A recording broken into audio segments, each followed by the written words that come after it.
Tails. Heads. Damn it! Ah, don't pout. Your eyes get all small and piggy when you're sulking. How are you planning on getting in there anyway? I'll charm my way in. Well, I hope you brought some secret charm powder or something, otherwise you're in big trouble. I've got better weapons in mind. Like what? You've been staring at them all afternoon. Huh?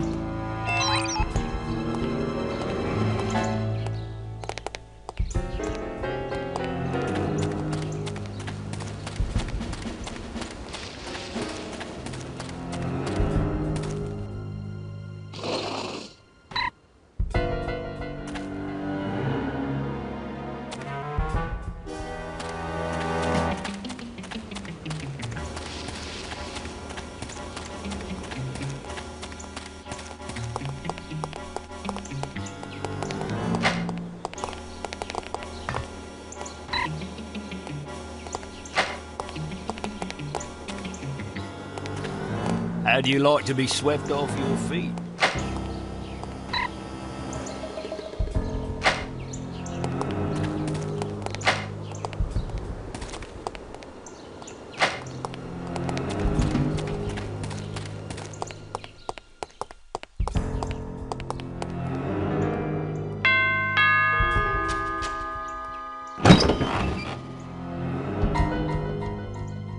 Yes?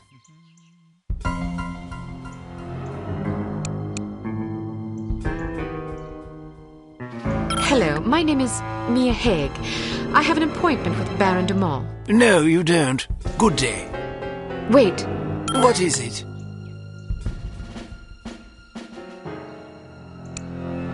good afternoon. My name is Mia Haig. I'm from Men of Influence magazine. Men of influence? What on earth are you doing here? This is the residence of Baron Archibald Dumont, is it not? Yes?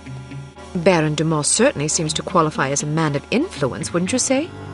I suppose it would depend on how you choose to define influence. He is the president of Dumont Industrial Enterprises. Ah, He's wealthy. true. He's well respected. He's dashing. He's debonair. Listen, this is all very educational, but what exactly do you want? I'd like to interview the Baron about the future of Dumont Industrial Enterprises. Our readers love stories about savvy businessmen conquering corporate challenges in our modern age. Ah, yes. Sadly, the Baron does not disclose information regarding his business to anyone, even attractive young females such as yourself. So sorry. Would you mind asking him, just in case? Yes, I would mind very much. Good day. I was hoping to profile Baron Dumont for a Perfect Lives series. Each month we cover a different person whose lifestyle and disposition exemplify perfect living. And you wish to include his lordship in this series? Yes, the idea is to penetrate the myth and get to know the man, his pastimes, his ambitions, his accomplishments, the things that make him tick. I see. He's a model aristocrat, Ah, someone our readers can look up to. of course. Will you excuse me for a moment, Miss Haig? I don't think I could forgive myself if I were to let this sublime opportunity pass by. I will discuss your request with his lordship and return presently with his answer. Thank you. Please, wait here. I shan't be a moment.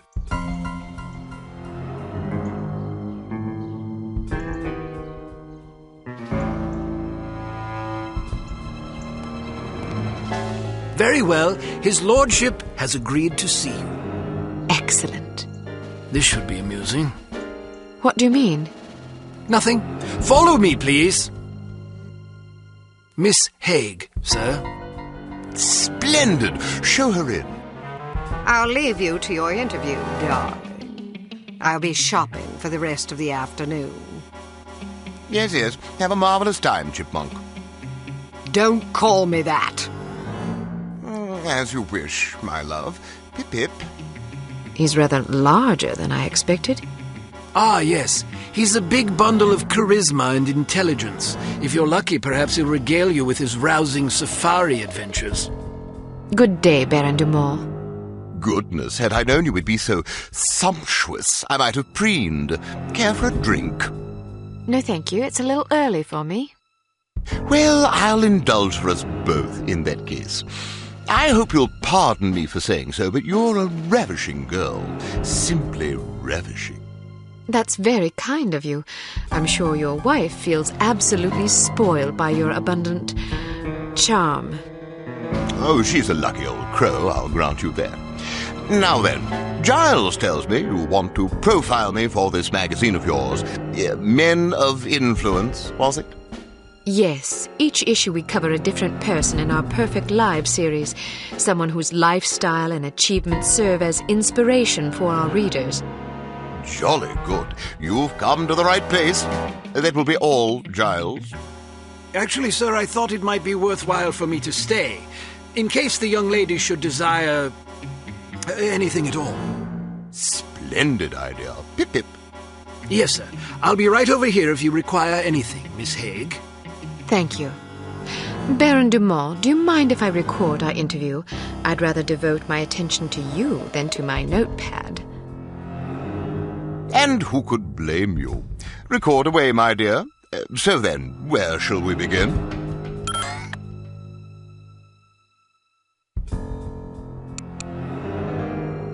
What's it like being such a prestigious big game hunter? Well, it's difficult to explain to someone who's never experienced the thrill of the hunt, you see. When it's you and your trusty blunderbuss all alone against a ferocious beast, you discover exactly what sort of stuff you're made of. Sounds ghastly. Oh, it takes a special breed of male, I'll grant you that. The merest hesitation could cost you a leg.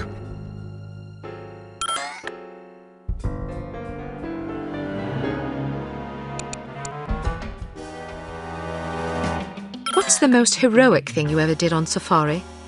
Ah, yeah, splendid question. Well, I once wrestled a lion to the ground and strangled it to death with my bare hands. Yes, I remember now. My porter had injured his leg and was about to be mauled. Dear Lord! Dear Lord, how courageous! Yes, indeed. Oh, one doesn't really stop to think about these things. One merely acts. It's amazing you didn't come to harm. Yes, well, the Dumas lineage is renowned for resourcefulness and fortitude.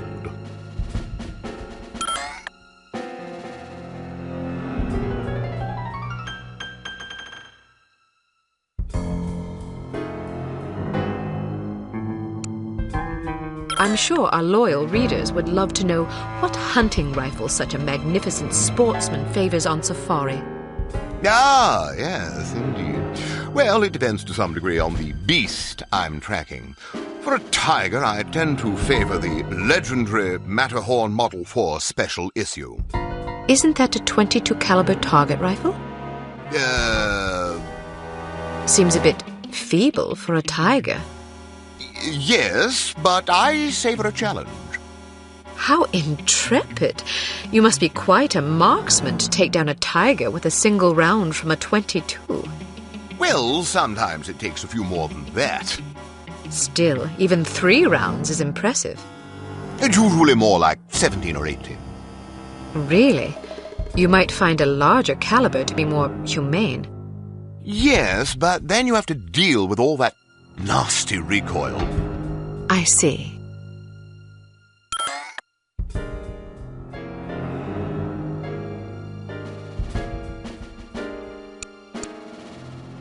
What's the most dangerous animal you ever faced?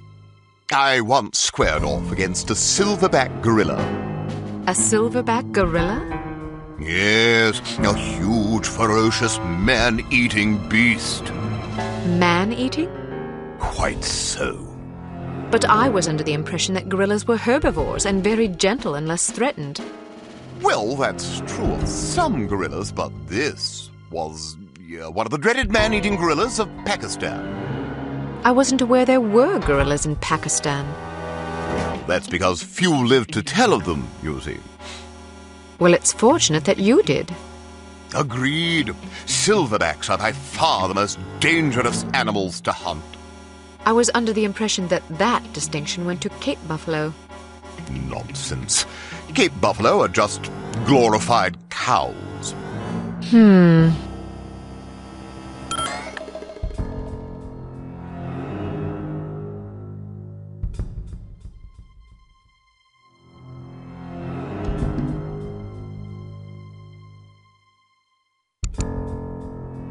If you were stranded on a desert island, what piece of music would you most want to have with you?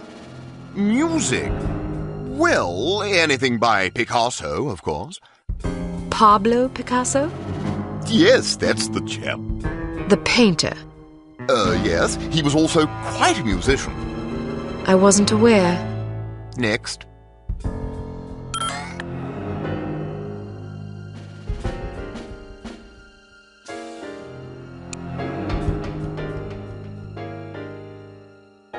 I imagine you've traveled to many exotic locales across the globe in your many daring adventures.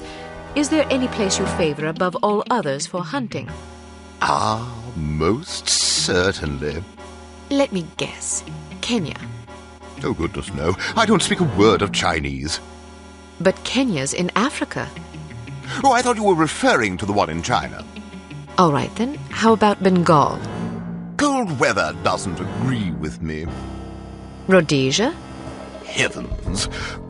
Madagascar? Not on your life. Where then? Well, to be perfectly honest, I'm quite fond of Bristol. Partridge? Pandas. Giant pandas. Bristol, England? Yes, indeed. I wasn't aware of any giant pandas in Bristol. Well, they're important. I see.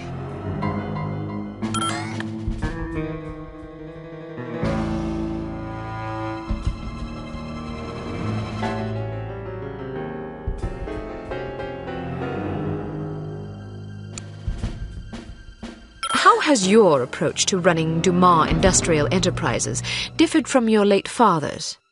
I'm not really sure what approach my father used, but I like to run things strictly by the book. By the book? Yes, you know, according to policy. But whose policies? I'm afraid that information is strictly classified. Next.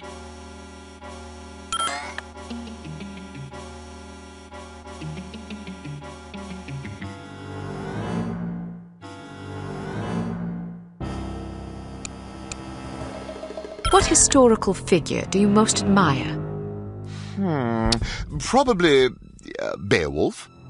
I was thinking of historical rather than fictional individuals. Well, I was referring to the historical Beowulf, not the fictional one. You mean the one who slew Grendel and his mother?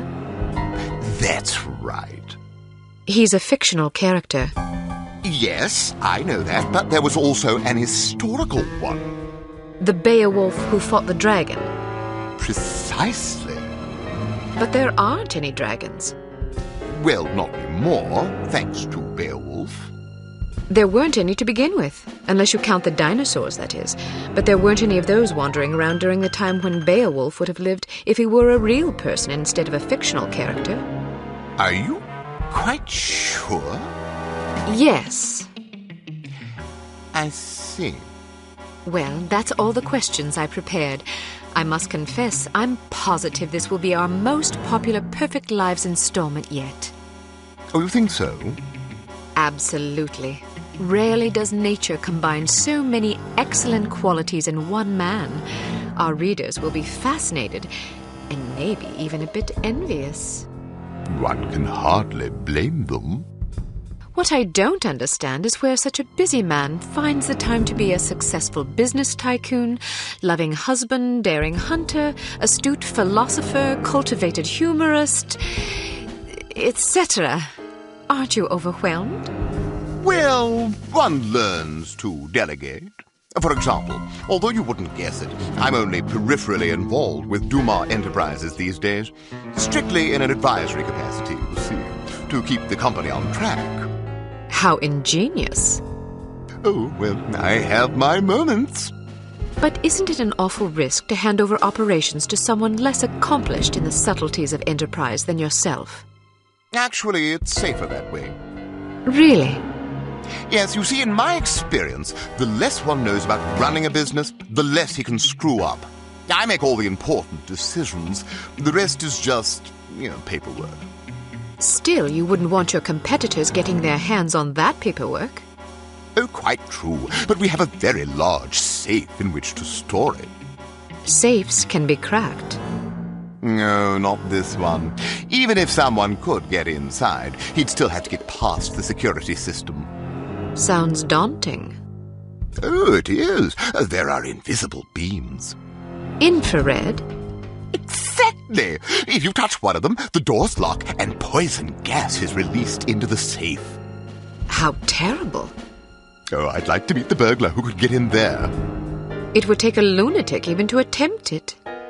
Or a fool. Thank you for your time, Baron Dumas. It's been an eye-opening experience. I'm happy to oblige. Never turn your back on a worthy cause, I always say. A worthy meal is more like it.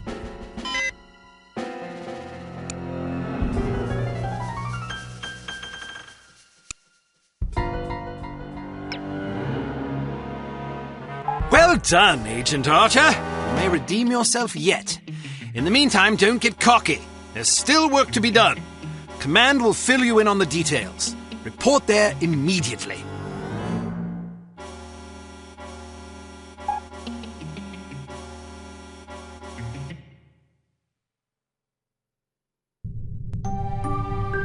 Is it possible he was putting on an act?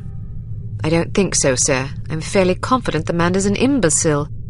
I heard the tape and I got to agree. Still, it's clear that Dumas Industrial Enterprises is somehow linked to harm. Well, didn't the Baron say that he wasn't really running the show anyway? Who's the vice president of the company? According to our research, his name is Damascus Valentine. D.V. What? His initials, Damascus Valentine, Dmitry Volkov. Coincidence? Seems rather tenuous. But nonetheless intriguing. In any case, we need to know what's in the safe the Baron mentioned to you. It won't be easy, naturally, but it could be the key to this investigation. I'm looking forward to the challenge, sir. That's the spirit. Mr. Smith, what did intelligence find out about the building? It's a veritable fortress. Not only is there a suspiciously large and well-trained security staff, but they've also invested heavily in high-tech surveillance equipment, cameras, infrared alarm systems, the works. They must really have something to hide. Our thoughts exactly.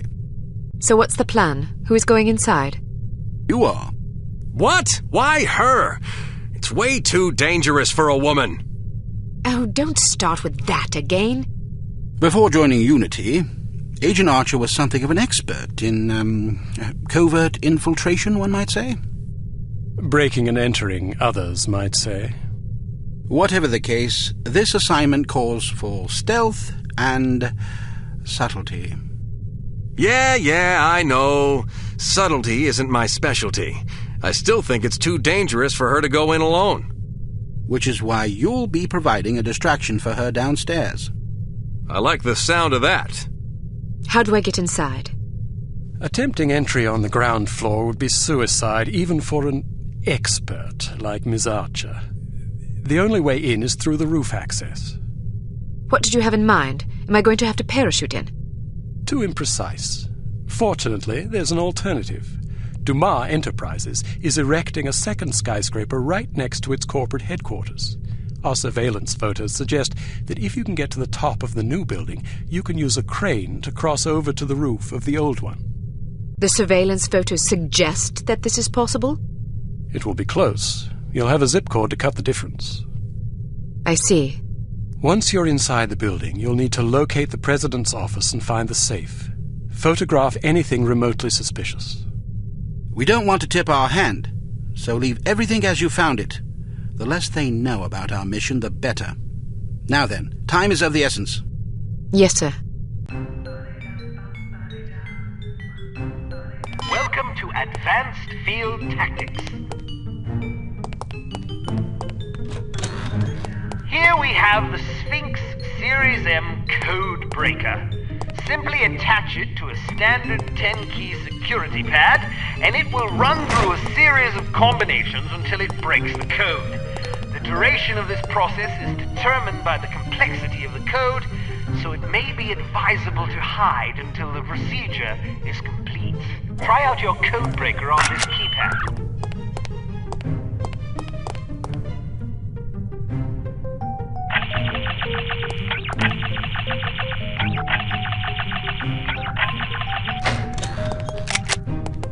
We've added an infrared scanner to your sunglasses to help you circumvent the security systems you're likely to encounter.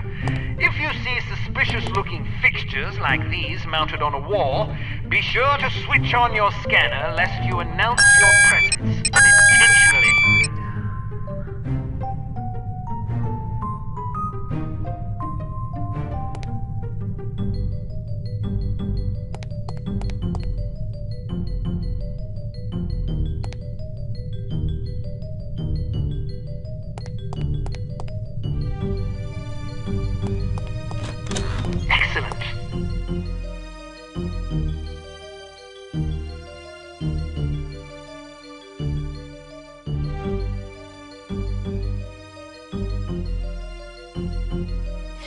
I'm bored. I never have any fun. Neither do I.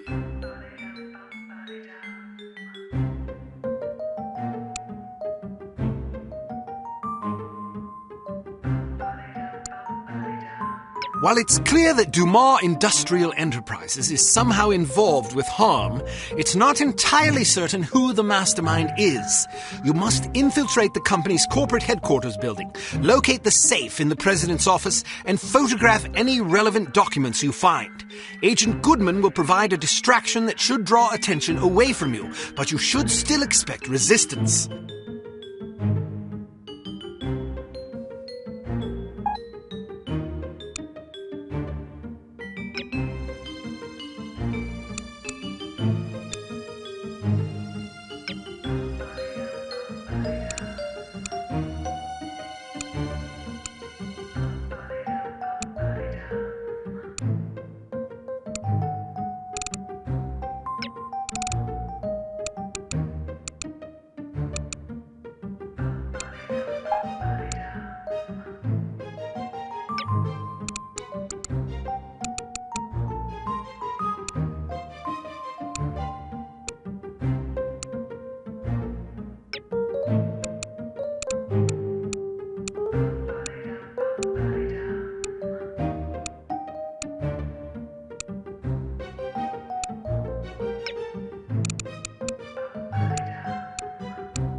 Give me a signal when you're in position. I'll stir things up down here. The diversion should make it easier for you to get inside unnoticed. What kind of signal? I don't know, something that'll get my attention. Right. Take care of yourself. Don't worry about me, just get to that safe as fast as you can. If they figure out what you're up to, you're as good as dead.